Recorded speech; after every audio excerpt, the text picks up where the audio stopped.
Hey there! Thank you so much for stopping by. My name is Karina, and this is Mexican Carnivore.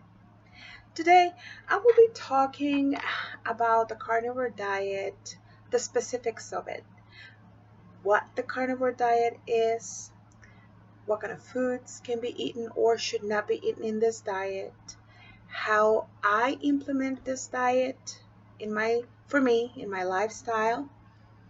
I will also be talking a little bit about some of the benefits that could be experienced through this diet, as well as I am going to be giving an update on my weight today. So, if that's something you're interested in, please consider hanging on a little bit longer and consider subscribing. I would really appreciate that.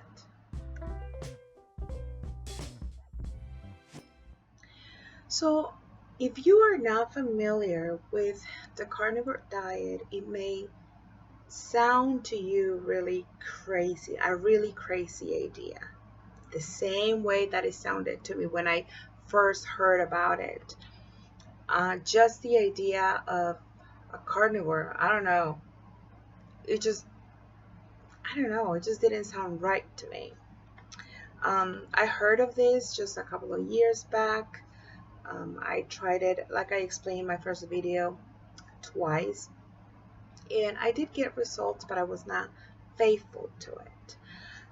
But I will talk a little bit of what the carnivore diet is. The carnivore diet is a way of eating where you are eating animal products. It's an animal-based diet, meaning you're going to eat meat and anything that comes from the animal. In a most strict way, when people eat very strictly carnivore, they basically consume only meat, and most people would consume beef, although some others will consume pork and lamb. And for drinking, they will only drink water. Now, that is the most strict way of doing the carnivore diet. The carnivore diet is a diet that is super low in carbs, or basically a zero carb diet. Um, it is a diet that many will find boring because of not having many choices. But for a person like me, that I am basically starting the carnivore diet, has been a little bit difficult to keep it as simple or as, how can I say, as minimum, like with only those choices of food. I have to increase my variety, so because I'm trying to stick to it. At some point, yes, I would love to make it or have this diet down pat, really strict, only meat and water. But there's some variations of this diet. Okay, now one of the variations of this diet is when people include, besides meat, they include eggs. They can be quail eggs, duck eggs, chicken eggs. Some people will include also organ meats, poultry. They will probably include um, butter or lard. Some people make bone broths, um, and some people will still drink some milk, uh, heavy whipping cream, um, half and half. Some people may include sour cream. There's many, because all of those are carnivore because they are animal products. They're not strictly meat only, but they are products that came from an animal and they are allowed. Now, there are for sure the stipulations that a carnivore diet should not include any vegetables, any vegetable oils. Uh, we should not include any seeds or nuts or pastas, breads, stuff like that. And obviously, sugary drinks. No kind of sugar should be included in this diet. Um, Nut milks like cashew milk or almond milk, all this kind of stuff that are plant products should not be included in this diet. A lot of people use bacon a lot in this diet as well.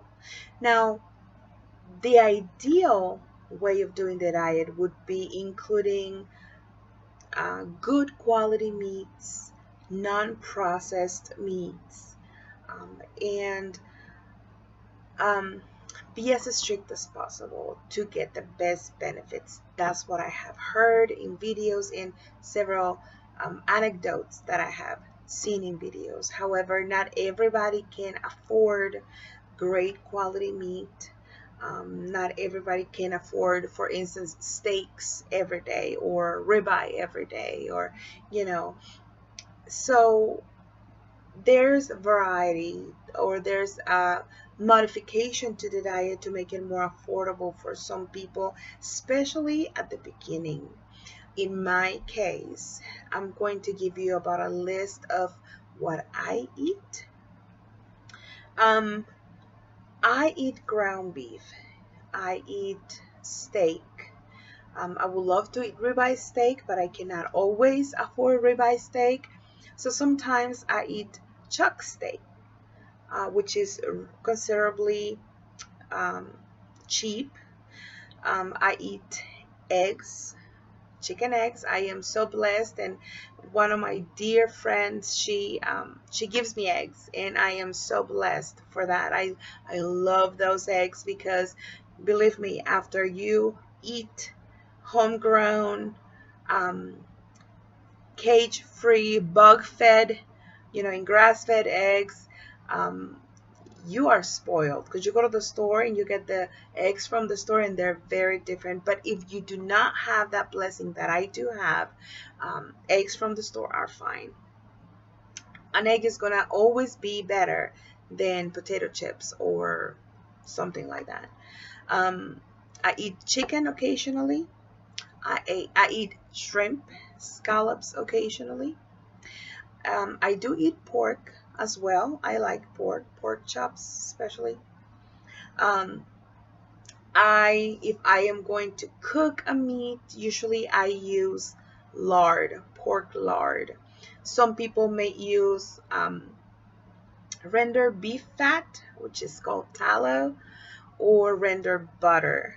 I don't particularly like those fats much to fry my food, especially render butter or ghee. I don't like the taste of it, so I rather use lard or bacon grease. When I make bacon, I use the grease to cook with it, to fry my meats or my shrimp, whatever it is. I drink heavy whipping cream or half and half on my coffee, so I still do drink coffee most every day, not every single day, but most every day I do drink a cup of coffee or two, with heavy whipping cream or half and half. I do eat some processed foods. They are not ideal, but I do eat them to bring some variety.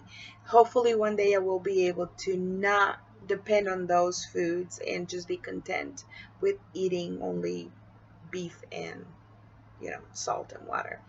I eat bacon. I love bacon. Everybody loves bacon.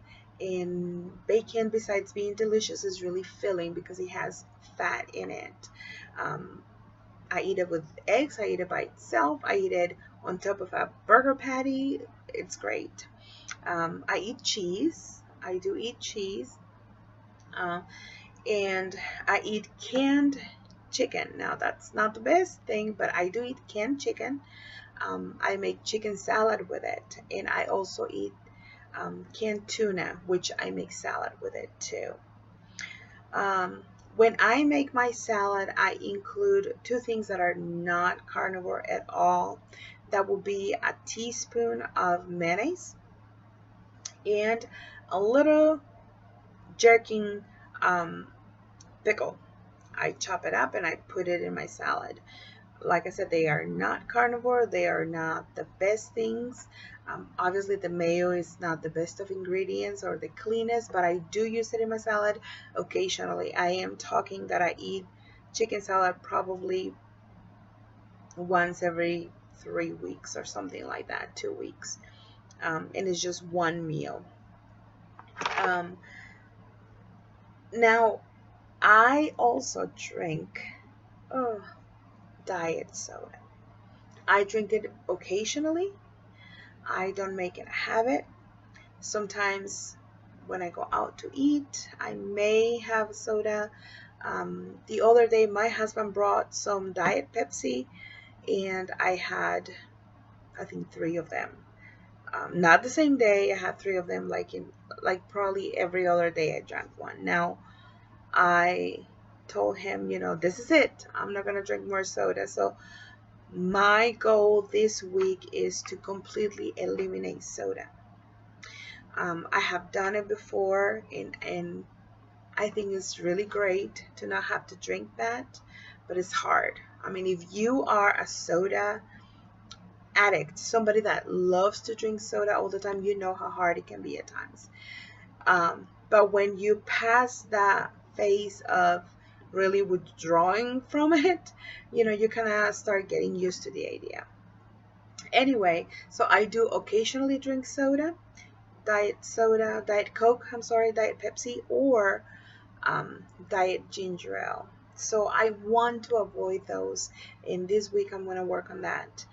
Reducing them. There's a video by Dr. Barry and his wife that they talk about how to reduce your soda intake by diluting the soda with sparkling water. I will link the video in the description box. I think it's useful. I've tried it. I don't like it as much, the taste, but um, it's a good trick that you can implement if you want to stop drinking soda, especially diet sodas. Because sometimes we believe that because they are diet, they are okay, but I rather avoid them, right? I should avoid them, I should say. Now, um, what else can I say? I'm going to talk a little bit just about some of the benefits that have been found to um, be experienced when implementing the carnivore diet. I got this information from some websites, so I'm going to put the links down in the description box if you can go and uh, look at this information in depth. This is just an overview of things that I have seen and I have heard and I have read.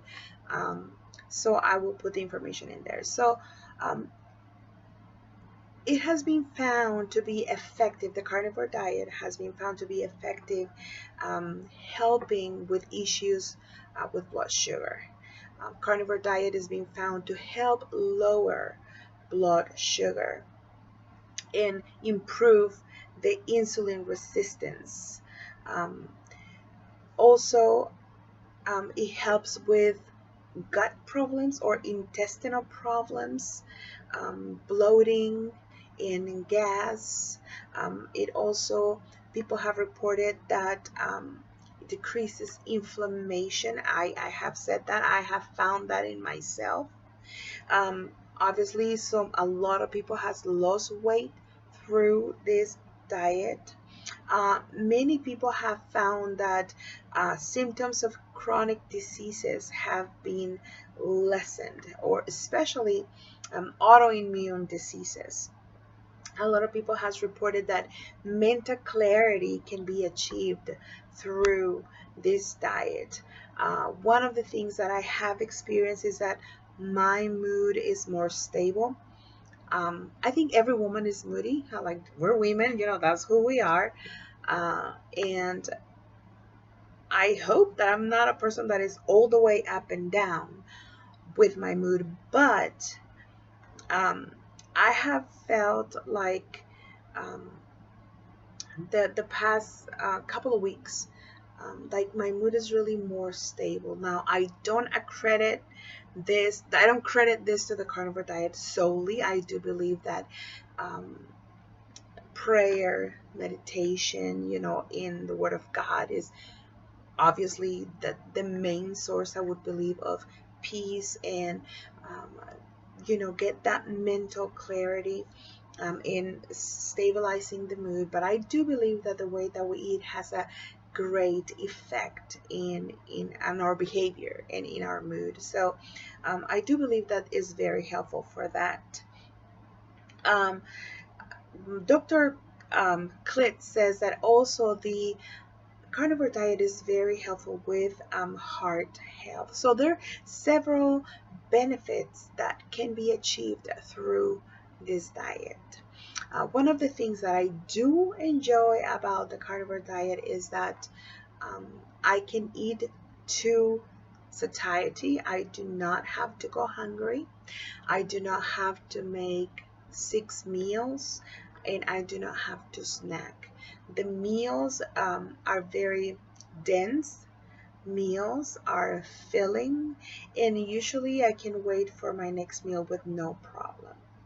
Another thing that I have noticed is that if I, um, let's say that I am busy, and one day I wake up and I'm busy and I don't have time to have breakfast, um, I can have my lunch later in the day, and it's okay. I am not gonna be starving or feeling deprived because I didn't have my breakfast. So I feel like I can go for longer periods of time without eating, not because I am purposely doing it. It's just I get busy and I don't feel that need of just rushing to the kitchen and make something to eat. Um, yes, it can be a little bit boring when you're starting because you're used to eat all these different things and vegetables and pasta and whatever else. So reducing your foods to just a few items can be boring. But if you feel full and if you, especially if you like meat, I like meat. It tends to be a little bit easier to do. Um, so that's about the gist of it. About what the carnivore diet is, a little bit of about the benefits and how I implement the diet. I am going to um, go to bed today because I just arrived from work. And then when I wake up, which is when I start my day at 3 p.m. every day, I'm going to weigh myself and I'm going to share with you my current weight. And then I'll talk about a minute or so about that. And like I said before, if you would be interested in seeing more content like this, please consider subscribing. I really would appreciate that, and I hope you have a blessed day. Bye. As I promised, this is my current weight. Today, I just weighed myself. It is Tuesday, September 20th, and it is 3:18 p.m. I just weighed myself, and my weight is 270.3 pounds. 270.3. Last week, my weigh-in was at 273.4 pounds. So I did lose. I'm so grateful that I did. I lost 3.1 pounds. So that's my update. Thank you. Have a good day.